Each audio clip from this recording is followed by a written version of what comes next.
Hey everybody, and welcome to our research article. So this is Elizabeth Loftus and John Palmer's article about false memories. So, in lecture we have talked about Elizabeth Loftus and why she is an important figure in the research of memory, and it's because of her breakthroughs in false memories. And this is really kind of like the first big article that she had that really made her, a big name. And this is one that you can find. People have replicated this, and you can find it on YouTube too, in case you'd like to kind of see this in action. So published in 1974, one of the first things that I noticed about this article when I was reading it is that it is a little bit more straightforward than a lot of the more recent articles that have been published in the past 20 years or 30 years even, let's say. And that's partly because the statistics are much less sophisticated, but also they really kind of just get straight to the point. They don't have to cite a lot of background information because there wasn't a lot of background research in this area, because it's one of the first articles that really kind of systematically explore this stuff.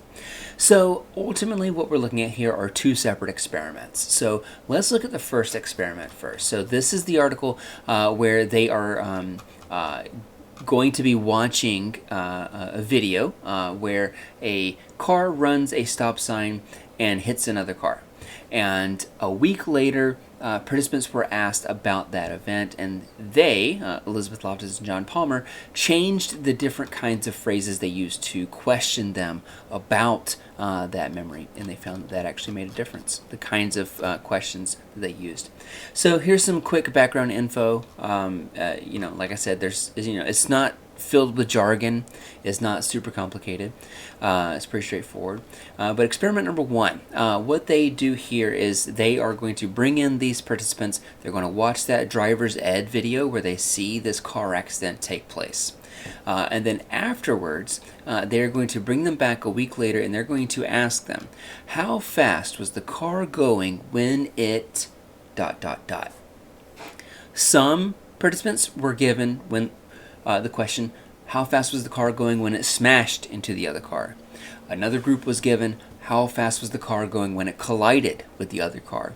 Another group got, how fast was the car going when it bumped into the other car? And so on. The other verbs that they used were hit and contacted. And what they found is that essentially the kind of verb that you use when asking this question is actually pretty important for the responses here.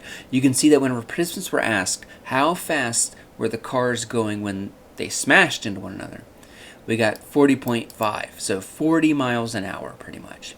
But when people were asked, people who saw the exact same video, when they were asked how fast was the car going when it contacted into the other car, people reported about 31.8. So that's pretty much like a 10-mile-an-hour difference. That's a huge difference, right, in people's memory. So again, the reason why this is important is because the only factor that was changed, they all saw the same video, the only factor that changed is the question that was asked a week later. And so this is important because this shows that our memories are susceptible to external factors and details that are not relevant to the event, right? So these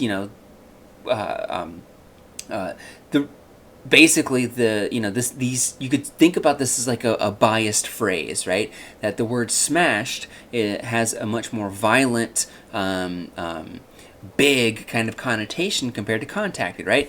Like if you were to say that you smashed your face into a plate of glass, that gives you a certain kind of mental image than if you said that you hit your head on a plate of glass, right?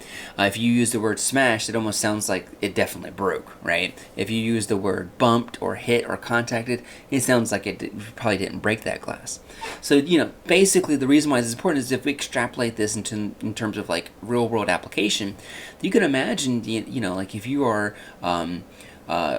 following a court case and somebody's using very kind of biased language like this, you might have witnesses on the stand that are reporting things in an exaggerated way. Their memory might be shaped or tweaked a little bit by the language that they are using in these cases. So you'll see this come up a lot when people are talking about criminal justice, and especially eyewitness testimony and things like that. So that was the first experiment. The second experiment, if we move on down here, is pretty straightforward. Basically, they had a very similar kind of thing where they watched this video, and then after the video, they then asked them a question. Did you see any broken glass?